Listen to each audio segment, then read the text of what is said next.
work as commissioner, and he said he also reclaimed the Queen Ede Gully erosion in Benin. He said that was one of the projects that reclaimed some of the areas that gully erosion, that we have been threatened by gully erosion. Well, the next nominee that will be coming in now is Geoffrey Onyeama, immediate past Minister of Foreign Affairs. He's now been led into the Red Chamber by the Special Assistant to the President of National Assembly Matters, Ita Enang. Well, from the number of nominees scheduled for today, from the order paper, at the moment, this is expected to be the last nominee for the day. But we know that sometimes there have been instances where the Senate had actually gone beyond the numbers that were contained on the order paper. Well, Geoffrey Onyeama is now on the floor of the Senate. Born on the 2nd of February 1956, Geoffrey Onyeama has a Bachelor of Arts in Political Science from the Columbia University, New York, in 1977. He also holds a Bachelor of Arts of Law from the Cambridge University, St. John's College, Cambridge, United Kingdom, in 1980. And now he's ready to defend his ministerial nomination before the Senate.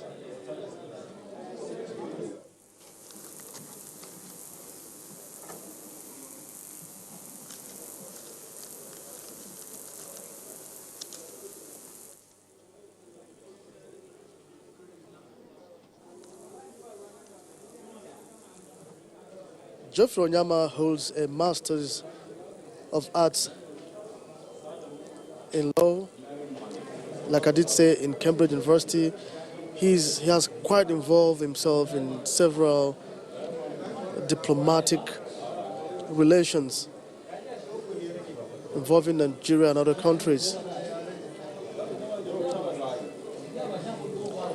So much, colleagues.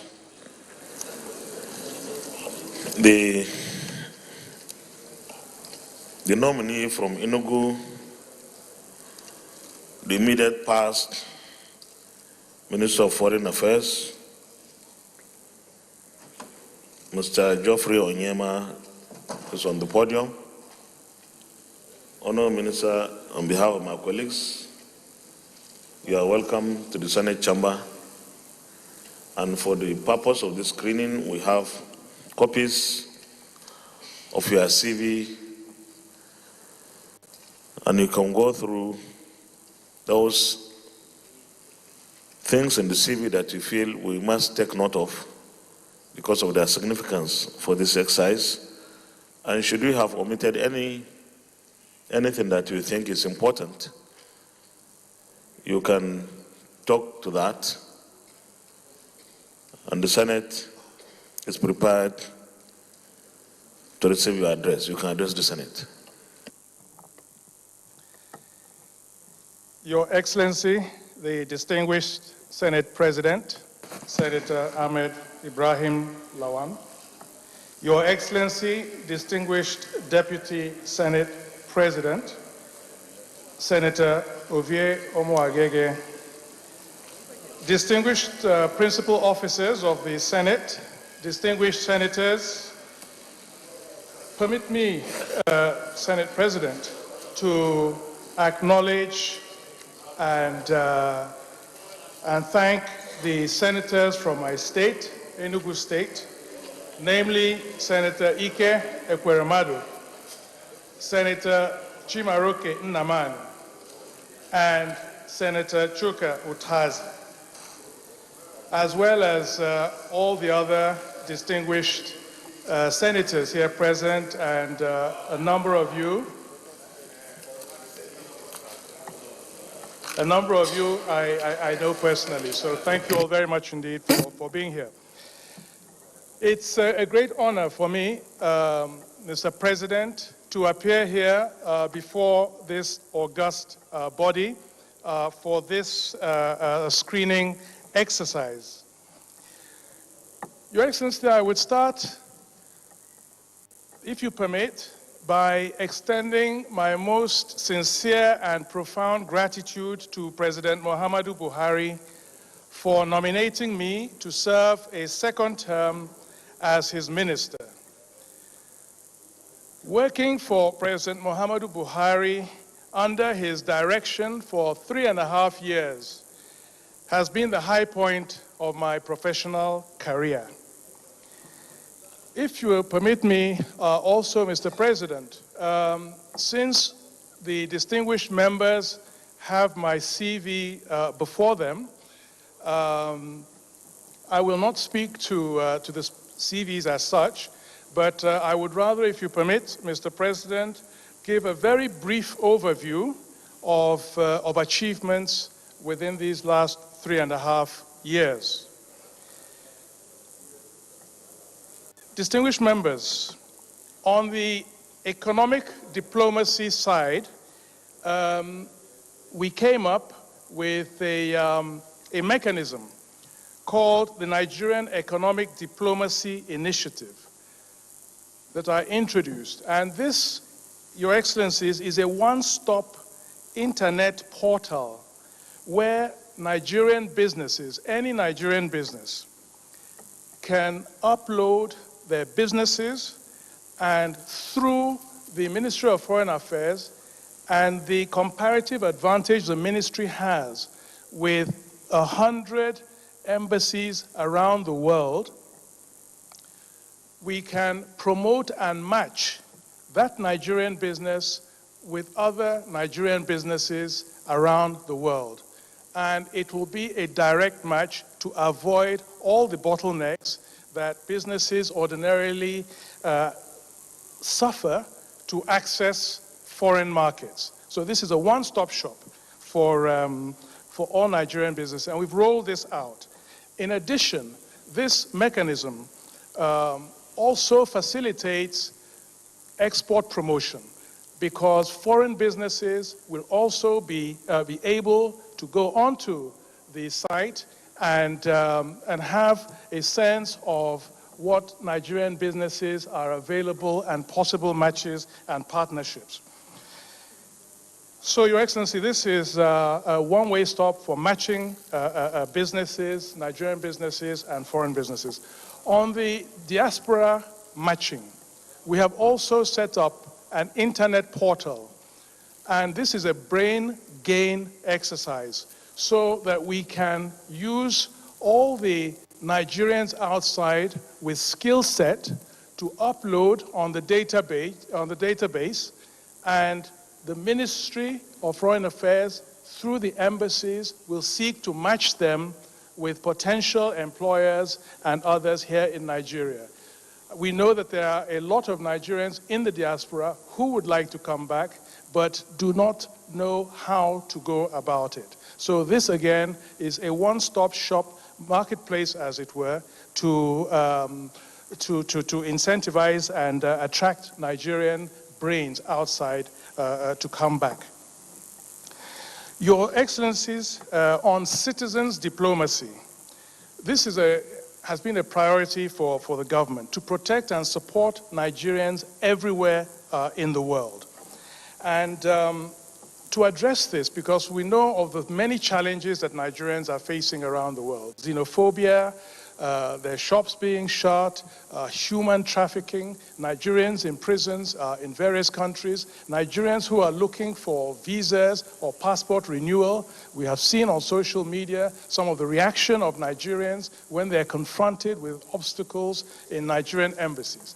And we have also now started to create a 24/7, 24 hours, 7 days a week help desk for all Nigerians anywhere in the world that they can contact. And the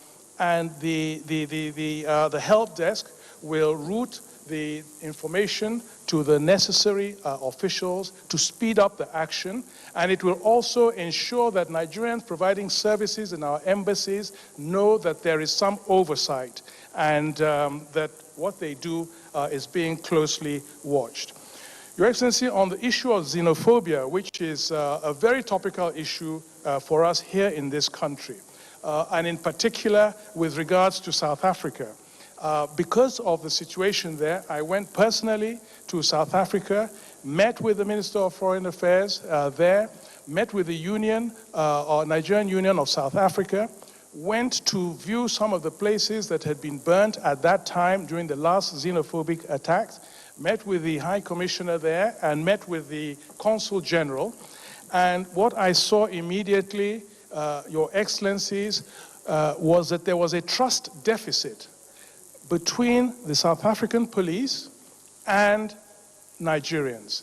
And the Nigerian Union of South Africa also explained to me that this was a big challenge. So in the meeting that we had, the Ministry of Foreign Affairs with the head of the police and their Minister of Interior, I proposed to them that we have an early warning mechanism that we should set up.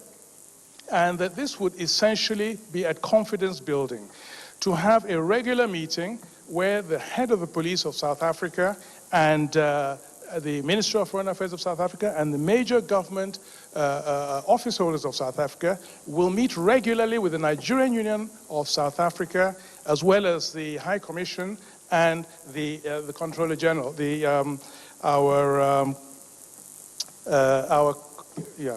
Controller General. So the idea is to build confidence and to ensure that the Nigerians in South Africa can talk directly with the highest levels of government in South Africa, including the police, to build confidence and to start to address this issue. Your Excellency, the MOU that we wanted to sign has not yet been signed, but one thing I can say is that the South African government itself is not in any way complicit in some of the attacks suffered by Nigerians in South Africa, and are ready to cooperate to address this. And whoever Mr. President nominates as foreign minister, I think an additional mechanism that can be put in place is a hotline between the Minister of Nigeria of Foreign Affairs and the Minister of South Africa to be able to react immediately to any crises, attacks, or whatever in South Africa. And this is absolutely important. Speed of action, and also for the South African police to know that there's oversight regarding how they engage with Nigerians in South Africa. On training, Your Excellency, we also have a training challenge, and we've been able to strengthen the Foreign Service Academy based in Lagos. But clearly that's an area that a lot more still needs to be done. And Your Excellency, possibly the most important thing is the need to bring the Foreign Service, the Foreign Ministry, the whole architecture of our foreign policy up to the 21st century, to be fit for purpose for the 21st century. And with that in mind, I started the process of a desk-to-desk gap analysis of the ministry, the agencies, and all our embassies around the world, and to look at the human resource needs and gaps, the work procedure, ICT, the whole gamut.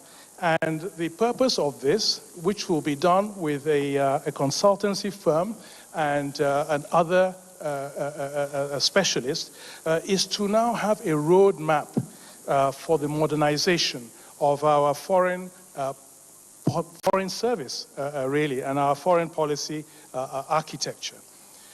Your Excellency, with regards to foreign relations, Mr. President Muhammadu Buhari has really shown himself to be one of the strongest brands that this country has on the foreign scene.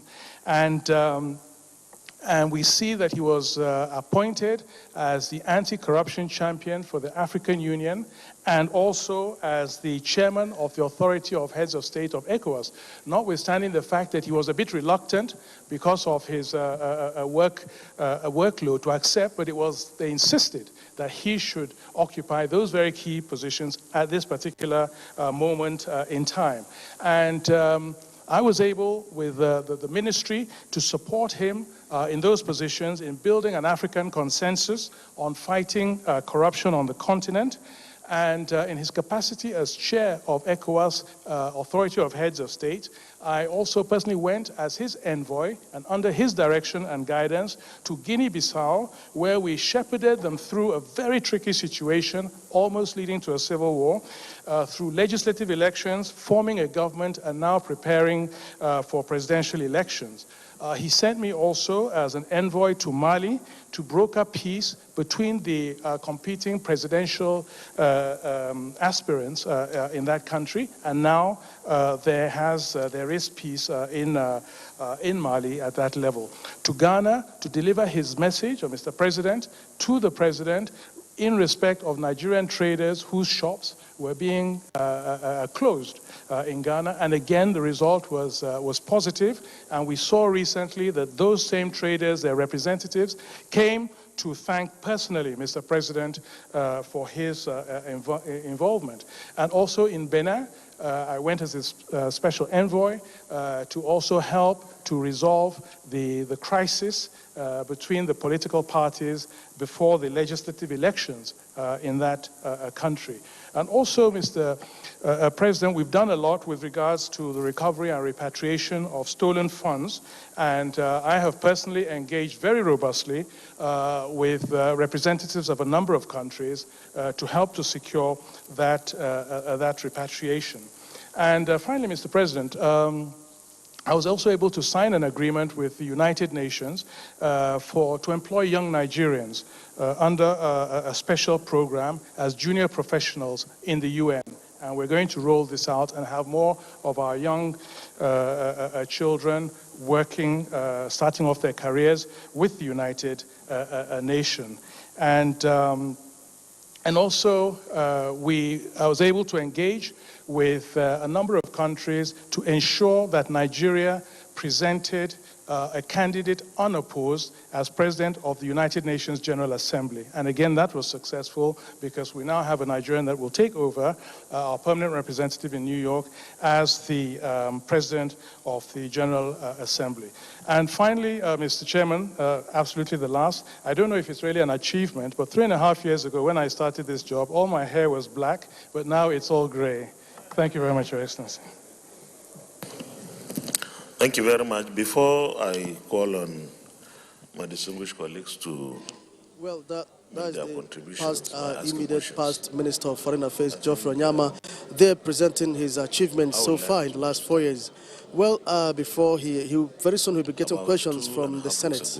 I will now hand over to my colleague Kenneth Nanim, who will now continue with the commentary. To speak to the acting High Commissioner or Ambassador of South Africa here in Nigeria, and I express our displeasure at the rate at which Nigerians are killed in South Africa, even by the police authorities. And I told him we are not going to take it anymore, and I want to stand on that. This citizen diplomacy we are talking about, I think we are weak in it. The way we are killed in South Africa, maltreated in Ghana, is replicated almost everywhere. And pretty soon, until we're able to arrest this situation, Nigerians will face this kind of situation in almost every country.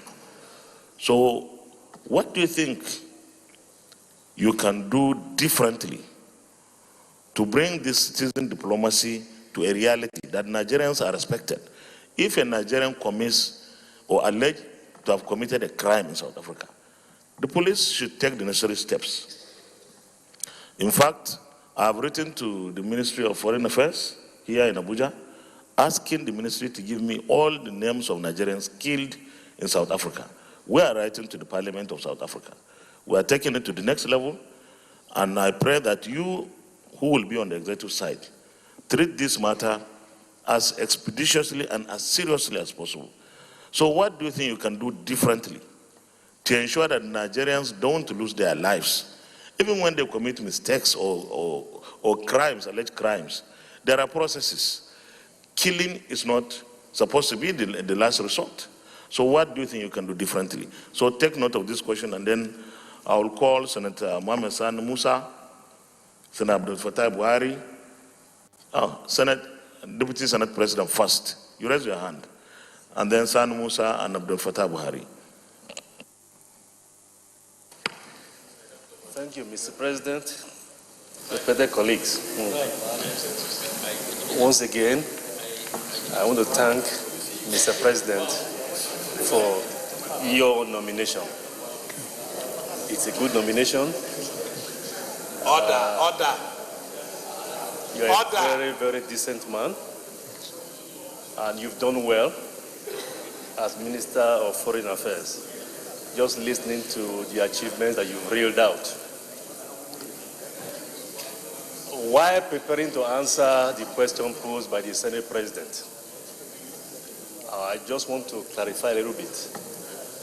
When you said that the South African government was not complicit in these killings, I just thought you should know that as a government, they have an obligation to protect the lives and the properties of Nigerians in South Africa. So it is not enough, it is not an excuse that these crimes purportedly were committed by people without the backing of government. That is no justification whatsoever. Now, moving from there, you've also addressed the other area I want to talk about. That is the treatment meted to Nigerian citizens by our embassies abroad, most especially the U.S.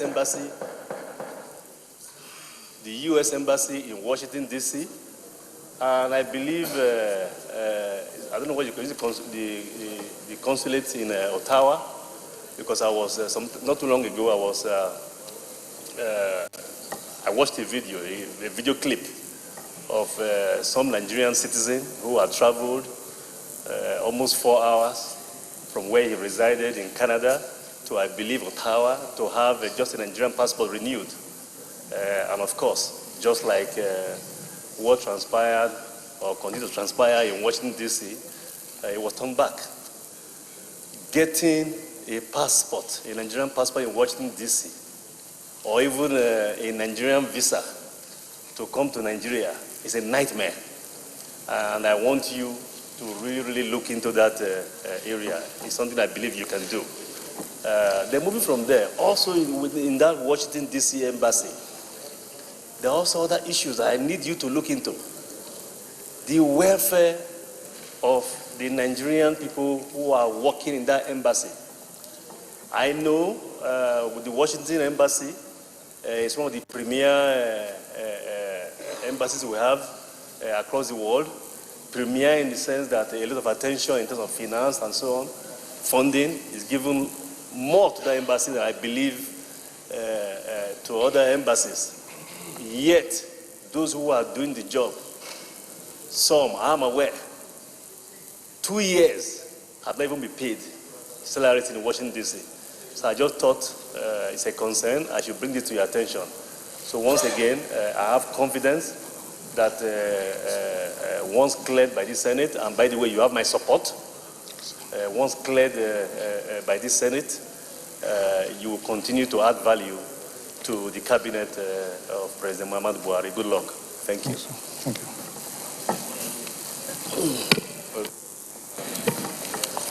Thank you, Mr. President, sitting as chair, my distinguished colleagues. My name is Mohammed Sani Musa, representing Niger East Senatorial District. My question to the former Honorable Minister, who is a complete gentleman. First and foremost, I will say congratulations. And I will want to add here how you rescued Guinea-Bissau in their electoral process, which I happen to be part of it. But unfortunately, just as my senior colleague said, it seems that other African countries do not appreciate what Nigeria does to them. Because after the intervention by the federal government, of which here locally, if you just take Kano State, or take just Nasarawa State, you can equate Nasarawa State with Equatorial Guinea. And what Nigeria has done in terms of the electoral equipment given to Guinea-Bissau is more than what Nigeria deployed in Kano State. But yet, they keep shifting the post. They never wanted the election to happen. But the blame, when the Prime Minister was talking to news media, when the United Nations and other African Union bodies went to intervene, the blame was almost on Nigeria. So I think that is one reason, one thing that maybe the ministry need to clarify to Nigerians, because some of us that have known the issue felt that Nigeria is not portrayed well. And secondly, sir, the issue of human trafficking. We've been to Mali, and we have seen how the Nigerian embassy is battling with this issue. We have seen most unfortunate situations where Nigerians died, and it was an embassy staff that have to take responsibility of the cost to bring to Nigeria. There wasn't any government intervention in that. And I felt as a Nigerian, it's sad to see our embassies. If you go to Mali, you'll see the embassy of Niger Republic better than our own. I think there is need for something to be done. The question here is that while you administer the office, what steps were taken to tackle the decay that we've had over the years? And if for any reason you happen to get back to that office, what are you going to do to alleviate the Nigerian embassies that are almost going down? Thank you very much.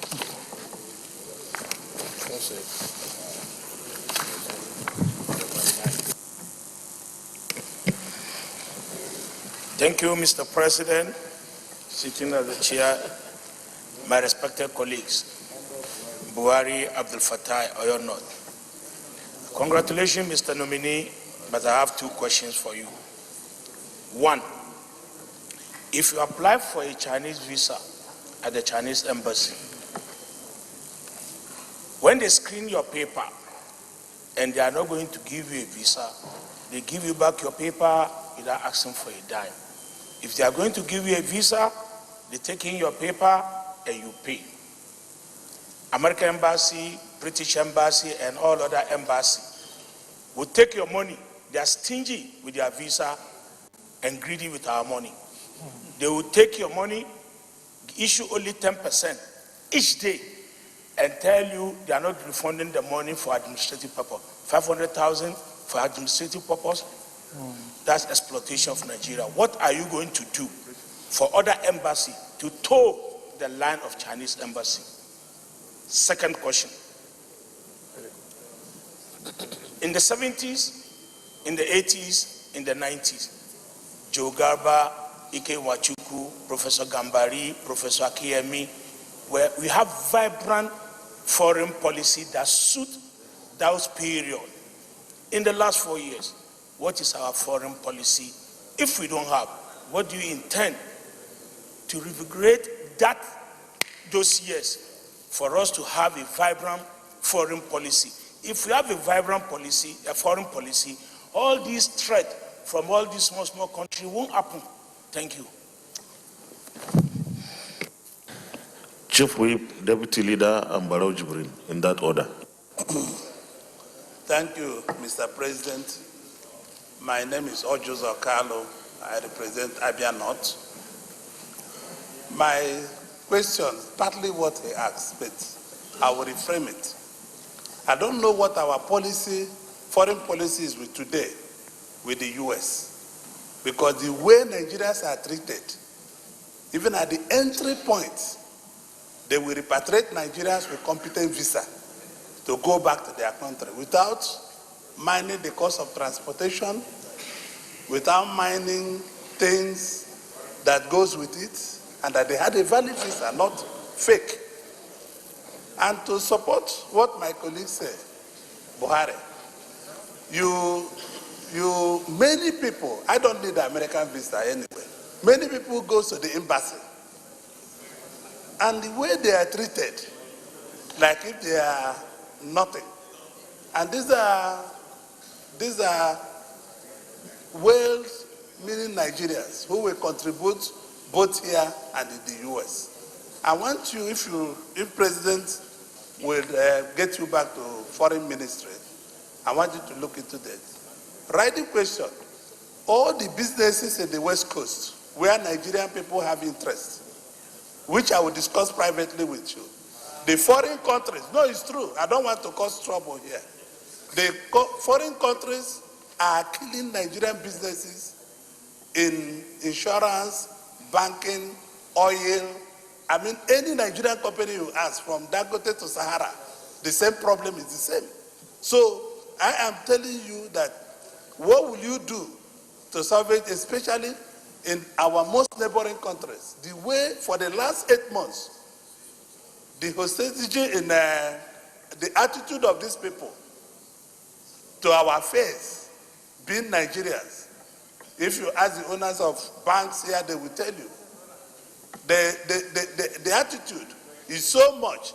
My question is that how are you going to manage this problem if President Buhari reappoints you into the foreign ministry?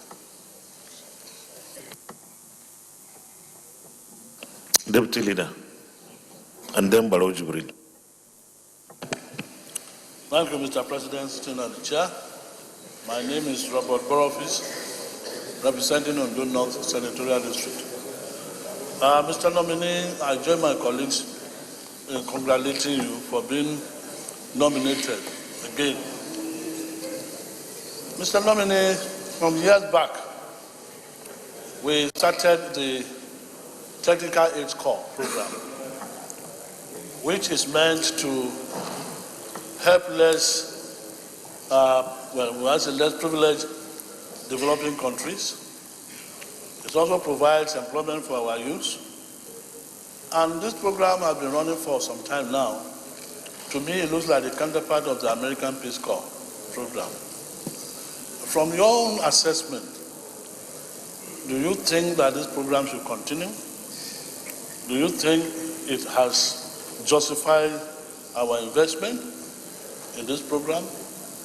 Should we continue or should we discontinue? Thank you. You can respond to the questions, please. Sorry, Barrow Jibril.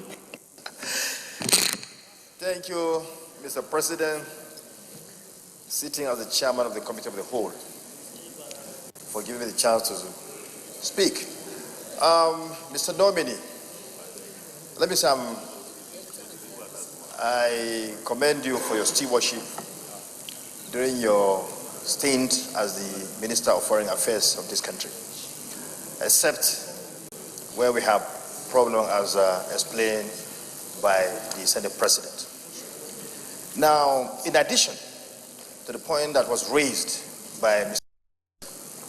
We also have a lot of Nigerians that are held up in Libya. You did very well by repatriating so many of them some months ago. But there are still several Nigerians. Among them, several were killed recently. What are you doing to bring back the rest to safety? Or what will you do if you are confirmed as minister? Sorry. I'm assuming that he has already been confirmed as minister because he's a nice man. So I'm saying, assuming you get back your portfolio as a Minister of Foreign Affairs, are you going to make sure that the rest that are there will be repatriated back to the country, which is really, really necessary? Thank you. You can respond to the questions, please. Okay. Thank you very much, distinguished members, for those very pertinent, very incisive questions. If you permit, Your Excellency, Mr. President, I will start with your question about citizens' diplomacy and what I can do if reappointed specifically to tackle the matter. Your Excellency, for me, what I believe is the issue is really one of communication and quick communication, and two, the direct oversight of law enforcement agencies in South Africa. This seems to be the real problem for Nigerians in South Africa. We must not forget, Your Excellencies, that the level of crime generally in South Africa is extremely high. And so one is dealing in an environment of very high crime rates. Specifically, Mr. President, what I would do is what I mentioned. I think that there has to be a hotline between myself, if I were appointed as Minister of Foreign Affairs, and the Minister of Foreign Affairs of South Africa, that once we, as I said, we hope to now have in place this help desk for Nigerians. Once there is any sign of problems for any Nigerians, to get it immediately across to the highest level of government in South Africa to engage with our High Commission there, to start addressing very, very quickly the issue. And secondly, the other thing I would do is, as I said, it is absolutely important that the higher echelon of the security agencies, the police in South Africa, engage directly with the Nigerian Union of South Africa. And this is a framework I tried to create with an early warning system. The reason why I did that was because the members of the Nigerian Union of South Africa told me that the problem they were having is that they themselves know the criminal elements among the Nigerian community, and that they would like a situation where they can go to the law enforcement agencies to alert them of those criminals so that action can be taken quickly. But because of the trust deficit between the Nigerians and the South African police, they say that very often, they're not able to work with the South African police. So I think that it's important to get the senior officers in the South African police directly engaged on this matter, and to sign this MOU. And that's where I think we also need higher level engagement with them. And of course, the President of South Africa, President Ramaphosa, they've requested formally for a bilateral meeting. We have set up under the former president, President Zuma, with President Buhari, a binational meeting where they will be meeting regularly at the level of president to address bilateral issues. And so it's important that we organize very quickly the next bilateral meeting at the presidential level, so this matter can also be addressed, so that it really becomes an issue addressed with political will and by the highest levels of government of South Africa. Your Excellency, you also talked about the video that's been circulating regarding the treatment of a Nigerian in a mission in Canada. Two things regarding that, Your Excellency. I also saw the video, and the moment I saw it, I called the embassy, the High Commission in Canada. And I was informed, and it quickly became apparent that this was a video that had been circulating for over 3 years, and that it was not current. And we have an excellent High Commissioner there presently, and such has been the very positive and efficient way they've been addressing and dealing with providing services for Nigerians, that almost all the Nigerians now are writing to us praising the Nigerian High Commission in Canada. You also mentioned Your Excellency, the issue of Nigerian staff in the embassy in Washington and payment of salaries and so forth. Your Excellency, the issue of payment of salaries has really been the bane, the real problem and challenge that we have with regards to our foreign service generally. I met on numerous occasions with the ministers of finance to try to, and the CBN governor and so forth, to ensure that the allocations to our embassies are paid on time. But it's almost become the rule and the practice that they come in so late and not always in full. We've had to come to this august body on 2 or 3 occasions to ask for special interventions because of late payment and other things to our missions. And it's something that we are really dealing with, Your Excellency. Another thing is that the amount appropriated to our embassies usually just a fraction of what we have identified as the needs of these embassies, and then they're not paid on time. So it's really a major challenge that we are addressing. Mr. President gave the directive that we should have a multi-sectoral meeting, Governor of Central Bank, the Ministry of Finance, and all the others, to really address once and for all this whole issue. And one of the solutions could conceivably be that we just have to reduce even further our number of missions.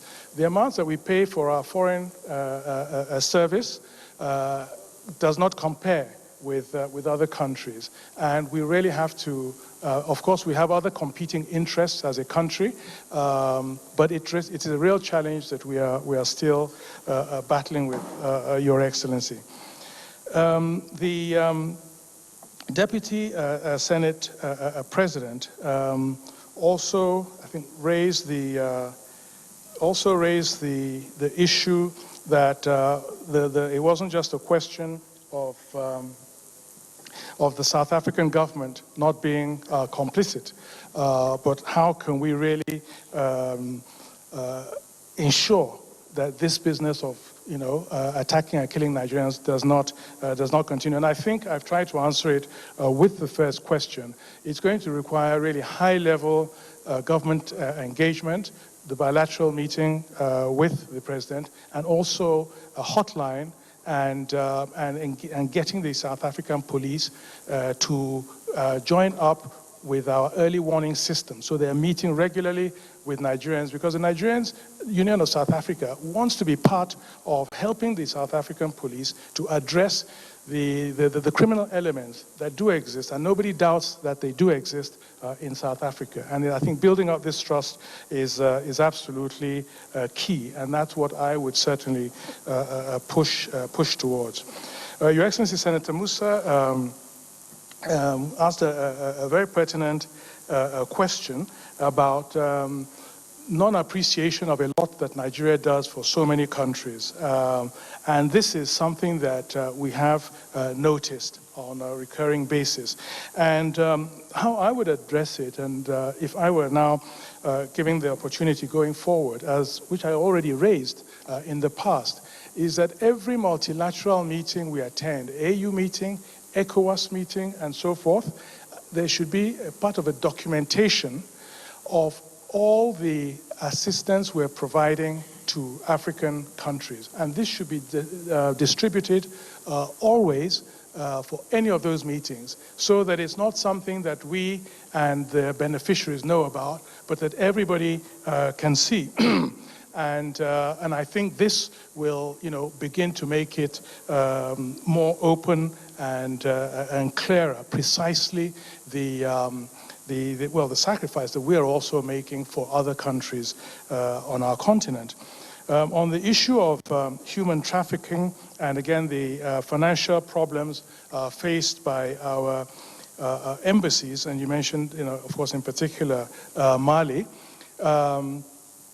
The human trafficking issue is also something that I believe that this help desk will start to solve. Because I think at the moment, very often, there are too many silos. Working in silos, of course, we have NAPTIP, and then you have the embassies there, and others working around the same issues are not always cooperating and working together. And I believe that with a centralized help desk where information will be coming in and the ministry will be in a position of making sure that the requirement for action is forwarded to the right people, we will begin to address those issues in a timely manner and also with a coherent approach. And of course, the financial problems that are faced in our embassies is again a major one, and a lot of it is just the appropriation is never commensurate to what we put forward as requests as a budget. And we have to now start looking at really downsizing almost all our embassies around the world. I raised this issue in a Federal Executive Council meeting when the then Minister for Budget and National Planning was preparing this budget. And I drew attention to this. And because of the competing interests from other sectors, you know, he was of the opinion then that we would have to seriously consider reducing the number of our embassies around the world. Mr. President, 2 more minutes, please. Sorry. 2 more minutes, please. Okay. Then on the issue of other embassies, charging for what other embassies do to Nigerians regarding renewal of visas and so forth. Of course, very often this is a reciprocal issue. We have engaged with the United States government on that question and a number of the other embassies and so forth. And the best way we can react, and maybe the only way we can react, is we'll have to have some reciprocal measures also addressed to them. So I'll just rush through. On the issue of what is our foreign policy today, Your Excellency, you know, when we took over, the economy was in a very, very bad situation and a very bad place. So the economic diplomacy aspect was really the bedrock, the core of our foreign policy at the time. How we can leverage on our presence in 100 countries around the world to increase foreign direct investment in Nigeria and to open up the possibility of greater export promotion. And we engaged very robustly on that, identified, for instance, in our agricultural sector, we raised it with a number of countries, the phytosanitary standards that they require for our agricultural products are essentially blocking market access for a very important sector for us. And this is something we engage with. So you mentioned the other foreign ministers. I think, of course, it depends that during the period, there were different priorities. And we felt that now the economic diplomacy is really something we have to push to make our country really viable and open to investment, to transform and uplift our people. And the Senator Kalu, you know, also talked of the way Nigerian businesses are treated in other countries. I think that this is something we have to work. What I would suggest going forward is a regular meeting with the Ministry of Foreign Affairs and relevant businesses, chambers of commerce of our countries, to identify what problems are in which countries and what measures we should be taking. I have had to intervene personally at the highest level in Benin, for instance, on one of our telecommunications companies that they would not issue a license. And we facilitated for them to meet with the president. I followed up with the minister and the minister that was responsible for issuing licenses and, you know, really brought as much pressure as we could. So I think it's really a question of business community working together with the ministry. And the deputy leader asked a question about TAC. Technical Aid Corps and whether it should continue. And I believe personally that it should. Nigeria is a big country. We've now seen the continental free trade area that has come in. There's greater integration, and we're pushing for greater integration with communications, road networks, and so that's the future.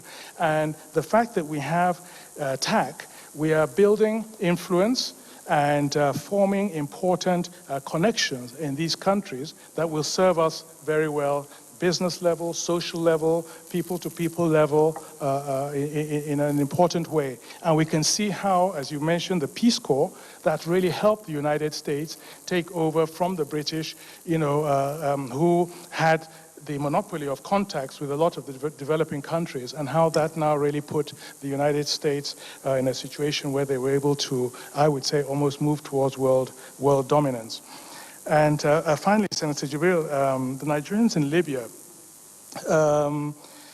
the International Organization for Migration is actually charged, notwithstanding the fact Mr. President did send a team that I led at the time to Libya, but the International Office for Organization for Migration is actually repatriating Nigerians on a very regular basis. And that's really something that they know how to do, and they are doing well. And you mentioned the fact that there's still some, and some of who died during this bombing. And when I went to Libya and we met with the highest level of government in Libya, one of the things they pointed out to us is that, to all intents and purposes, there are areas that the government in Libya has absolutely no control whatever.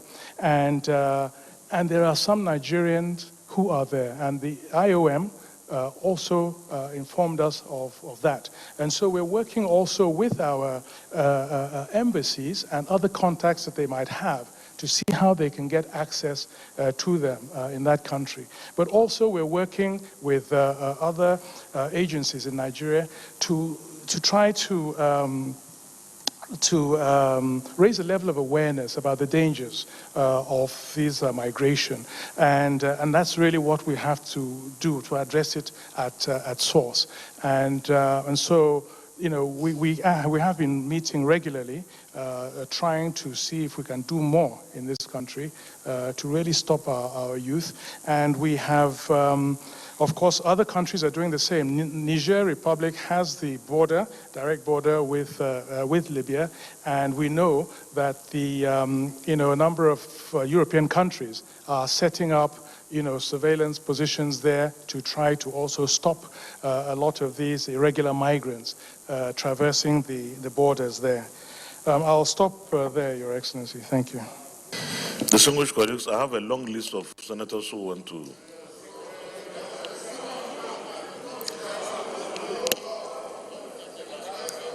Okay, let me invite the former Deputy President of the Senate, Senator Ike Ekweremadu, Senator Chukwuka Utazi, and of course, the former Governor of Enugu State, Senator Chimoroke Nnamani, in that order. Thank you, Mr. President. Very distinguished colleagues. Let me start by thanking you for this indulgence. Mr. President, I'm just also much aware of the interest this nomination have generated. And it's also well expected because of the concern of all of us here regarding our diplomatic relations. And I believe that after this, someday we set aside time to look at our foreign relations and make solid recommendations to the government. Having said this, the nominee is my constituent in whom I'm well pleased. I have to say as well that I have the consent of my people to say that we're pleased with this nomination. The governor of Enugu State sends his approval of his nomination on behalf of himself and the government and people of Enugu State. I believe that as #1 diplomat for this country in the last 4 years, he's done extremely well. Mr. President, distinguished colleagues, one of the reasons some countries have succeeded more than others can be attributed to the quality of their ministers. From America to Japan to South Korea to Singapore, their ministers were people educated in finest schools in this world. We have a nominee here that went through Harvard, London School of Economics, and some of the other schools we can consider as one of the finest. Highly educated, a gentleman. He's a technocrat of no mean order. And whenever he plays politics, it's politics without bitterness and without boundaries. So we've had a good relationship with him. In Enugu State, it's part of the fact that we belong to different political divides. So we have no hesitation whatsoever in recommending to this Senate that he be confirmed as Minister of the Federal Republic of Nigeria. Only to add that because of his competencies, I think that he should be given an additional ministry to be able to hold the 2 ministries or 3. We have shown that it can happen in this country. So not just Minister for Foreign Affairs, we have to add additional ministries like education or agriculture so that we'll be able to show further competencies. Thank you, Mr. President. Senator Chimoroke Namani. Thank you, the President of the Senate, who is also presiding as chairman of this hearing of the Committee of the Whole. My name is Chimoroke Namani, and I represent Enugu East Senatorial Zone. The day is fast spent. As this hearing winds down, I wish to commend you for the able way you've piloted the affairs of this hearing. I would also like to commend my colleagues, distinguished senators, for your demonstration of bipartisan effort and pan-Nigerian spirit. I thank the President of the country for this nomination. Here we have Geoffrey Onyeama, a product of Igbo royalty, a product of Cambridge, London School of Economics, Columbia University, a career diplomat, a citizen diplomat, fluent in French, English, and German. That is as you. A man of diplomatic wisdom, diplomatic tolerance, a man of political sagacity, a man of diplomatic temperance, a man of uncanny savvy and rare panache, a citizen's diplomat, a citizen of the world. As I continue, let me rise and say that I stand here not just as a distinguished senator, but also wearing several hats. 1, as an Igbo man. 2, as an Enugu man. 3, as a member of the urban or political family. And a head. 4, as one grandson talking to another grandson. As a grandson of D.O. Namani, Obaru Okegu, I am now one of Nkano land.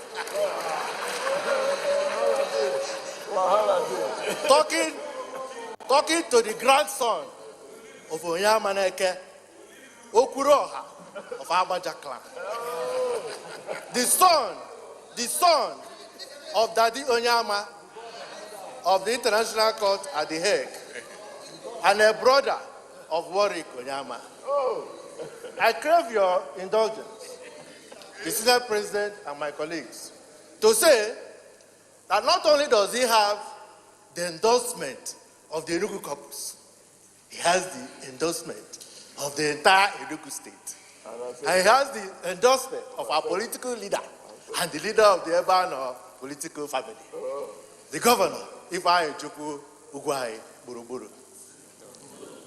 We hope that in the next few seconds, the Senate will exhort him with the refrain, Geoffrey, Pusike Jidea Onyeama, bow and go.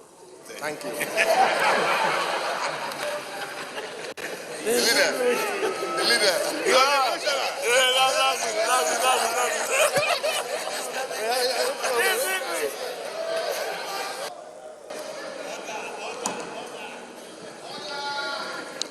Well, there is no doubt we have reached an anticlimax. With that kind of presentation, there is nothing to add.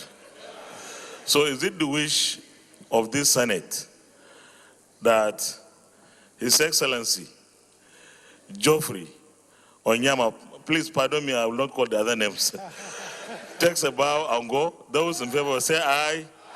Those against say nay. The ayes have it. You can take a bow.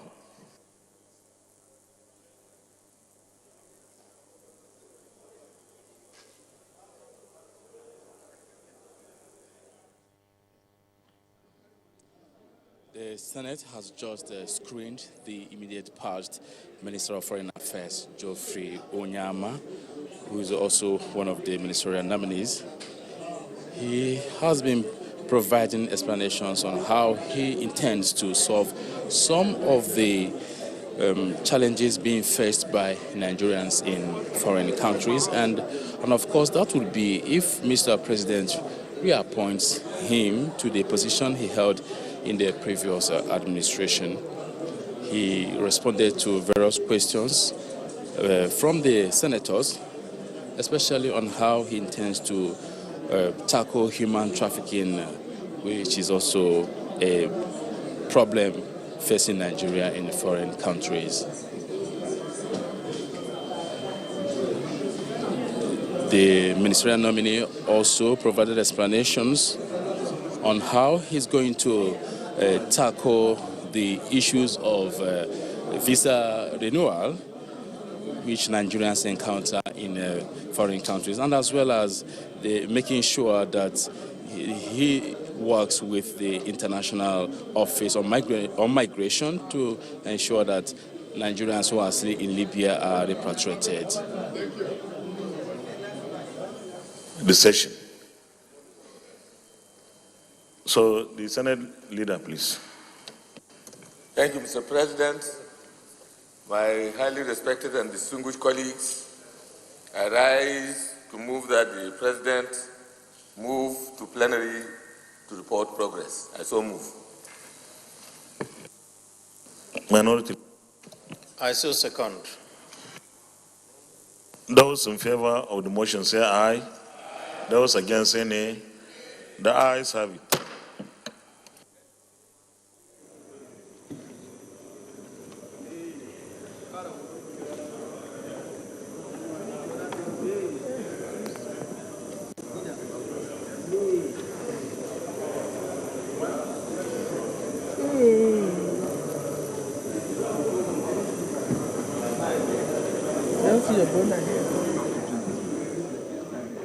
The Senate has just risen from the committee of the whole now to continue plenary. The Senate President is already seated to continue with the Senate, in the committee of the whole, resume consideration of the request of Mr. President CNC for the confirmation of nominees for appointments as ministers of the government of the Federal Republic of Nigeria. The nominees answered questions from distinguished senators on a number of topical issues. The nominees screened are 1. Ogbeni Rao Farag from Osun State, 2. Gwadi J.D. Agba, Cross River State, 3. Engineer Suleiman H. Adamu, Jigawa State, 4. Ambassador Mariam Katagum, Bauchi State, 5. Clement Agba, Edo State, and 6. Geoffrey Onyeama, Enugu State, as ministers of the government of the Federal Republic of Nigeria. Is this a true reflection of what transpired in the committee of the whole?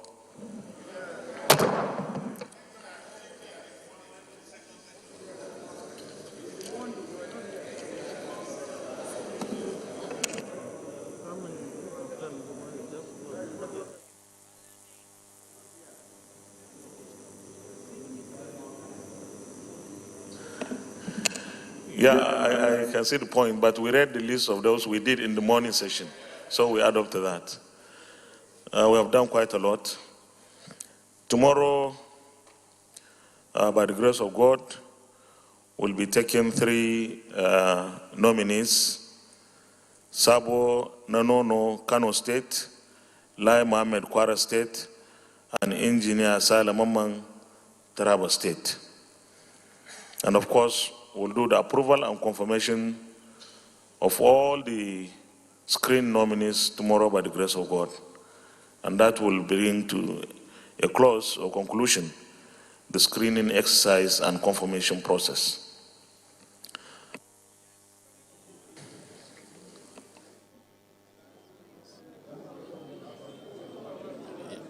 The Senate will continue. Sorry. Leader, just wait. I have an announcement to make.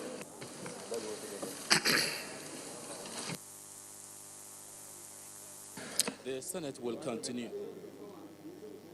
The Senate will continue the screening of ministerial nominees by tomorrow, and 3 persons are remaining for screening. The district, His Excellency Dr. Ahmed Ibrahim Loan, CON, the Senate President, letter of appreciation. I, on behalf of my family and that of Alhaji Omar Ajia Isa, gratefully appreciate Your Excellency, the Senate President, the leadership of the entire Senate for finding time out of tight schedules to accept our invitation to attend the wedding Fatima for our children, Khalil Ibrahim Gaya and Fatima Omar Ajia. You also graciously accepted to be guardian, Wali to Khalil Kabir Gaya.